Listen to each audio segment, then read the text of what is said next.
नीलकंठ तुम भोलेनाथ तुम आदि योगी भूतेश्वर हो तुम।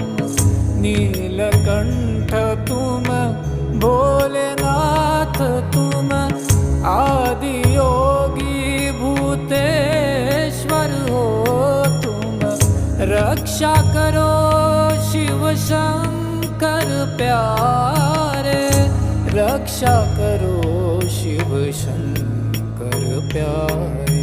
शंभो शंकर नमः शिवाय, गिरिजा शंकर नमः शिवाय।